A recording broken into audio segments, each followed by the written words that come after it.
Assalamualaikum warahmatullahi wabarakatuh. Bismillahirrahmanirrahim. Selamat berjumpa kembali rekan-rekan semua dalam video ini. Dalam video ini eh, saya ingin membahas sedikit tentang wujud zat. Jadi seperti yang kita ketahui, wujud zat itu ada padat, cair, dan gas.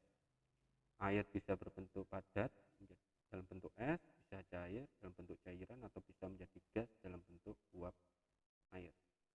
Nah, bagaimana suatu zat itu dari padat bisa berubah cair, bisa berubah gas, itu kita bisa pahami kalau dengan menggunakan teori partikel zat. Oke. Yang pertama, zat padat itu, misalnya air ya, terdiri dari molekul-molekul air ini. Saat dia berbentuk padat, molekul-molekul itu tersusun sangat berdekatan dan gaya gaya ikat antar molekulnya ini sangat kuat, sehingga bentuknya menjadi padat, tidak lentur.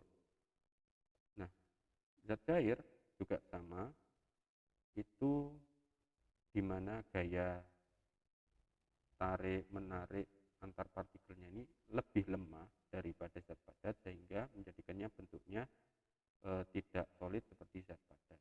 Namun gaya tariknya ini masih cukup kuat untuk menjaga partikelnya ini tidak kemana-mana. Sedangkan zat gas ini gaya antar partikelnya sudah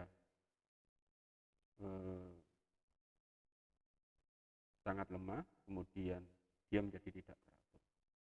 Apa yang membuat gaya tarik ini bisa kuat, bisa lemah, itu dipengaruhi oleh energi kalor.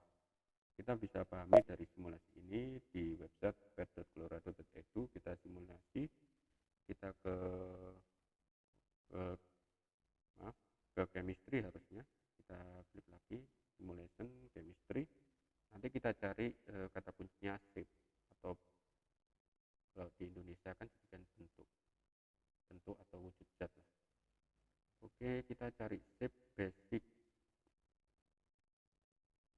Oke, kita cari dulu chemistry, balancing, build a molecule, diffusion, gas intro, molecule polarity, molecule shape basic yang ini. Oke, kita klik. Oke, kita tunggu loading sebentar, semoga tidak lama loadingnya. Materi ini ada di kelas 7 di semester pertama di kurikulum 2013, di klasifikasi materi kalau tidak salah. Oke, kita loading ke simulasinya. Jadi di website pet.colorado.edu ini banyak sekali simulasi-simulasi yang bisa digunakan untuk mempelajari materi sains atau IPA. Oke, bukan yang ini sebenarnya. Kita kembali lagi, kita cari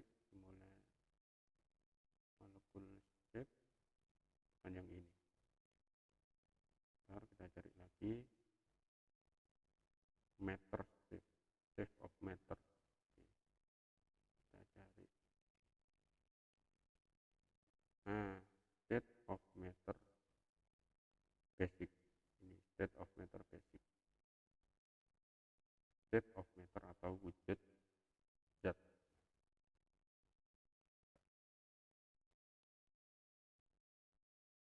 Oke, kita jalankan simulasinya.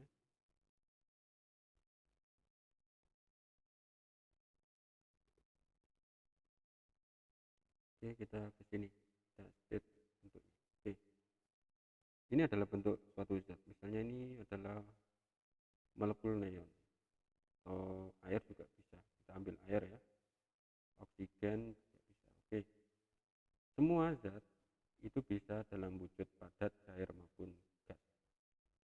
Oke, logikanya begini, suatu zat kalau dia menerima panas, artinya dia menerima energi panas. Nah, energi ini akan digunakan molekul untuk bergetar dan akhirnya bergerak memisahkan dari satu atom ke atom yang lain. Nah, ini contohnya air dalam suhu minus 127 derajat Celcius. Ini berarti dia dalam wujud es. Nah, wujud es seperti ini. Nah, kalau kita kasih panas artinya kita memberikan energi. Kita lihat apa kalau kita kasih panas. Nah, suhunya naik. Nah, dia saat suhunya 5 derajat dia berubah menjadi air. Nah, jadi molekulnya ini bergerak.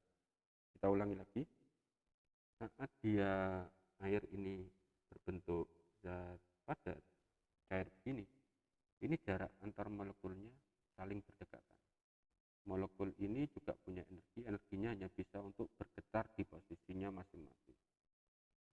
Nah, kalau kita tambahkan panas, kita naikkan terus sampai suhunya di atas 0, maka dia berubah menjadi cair.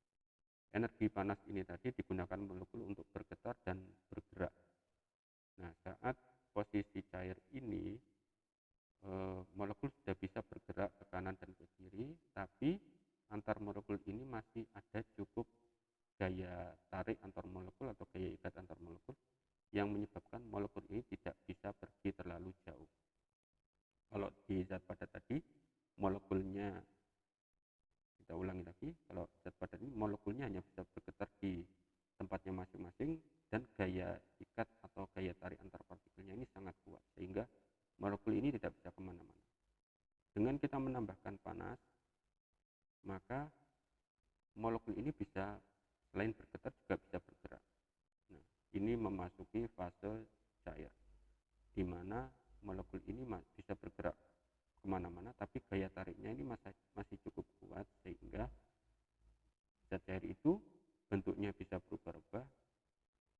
Nah, kemudian tapi volumenya tetap karena molekulnya ini masih saling terikat, cuma gayanya agak lemah. Kalau kita panaskan terus sampai di atas 100 derajat Celcius misalnya, yaitu saat air mendidih, kita naikkan ke 70, 80 derajat, 90, 100. Oke. Nah, saat di molekul 100 derajat ini gaya tarik antar molekulnya sangat lemah sehingga antar molekul ini bisa melepaskan diri masing-masing. Nah, jadi selain bergetar dia juga bisa bergerak melepaskan diri. Peristiwa yang sama bisa kita balikkan juga. Kalau kita dinginkan, maka energi panas ini akan dilepaskan dari molekul. Kita lihat ya, dari suhu 122 derajat ini bentuknya uap, kita turunkan sampai kembali lagi ke suhu ruang, misalnya 20 derajatan. Oke.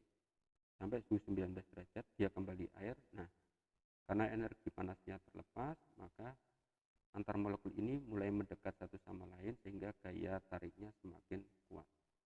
Kalau kita dinginkan lagi sampai mendekati lebih kecil daripada 0, nah dia membeku. Akhirnya kembali lagi menjadi zat padat. Energinya hanya cukup untuk bergetar di tempatnya dan gaya ikat antar molekulnya sangat kuat. Kalau kita lihat ini yang lebih jelas, neon saat suhunya 0 derajat, di bawah 0 dia menjadi bentuk padat. Ini molekulnya sangat teratur dan gaya ikatnya sangat kuat.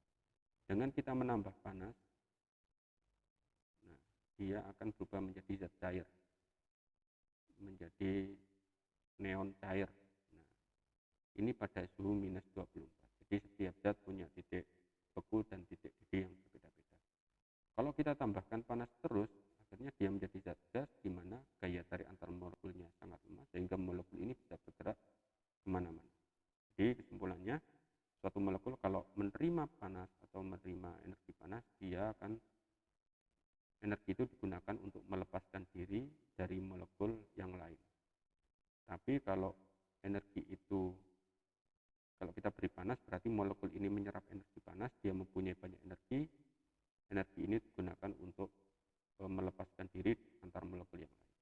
Tapi begitu energi ini kita terlepas dari molekul dengan cara didinginkan, energi panasnya keluar, maka molekul itu akan kembali lagi dari gas, kemudian mendekat menjadi zat padat, dan akhirnya kalau kita dinginkan lagi bisa menjadi zat padat yang teratur.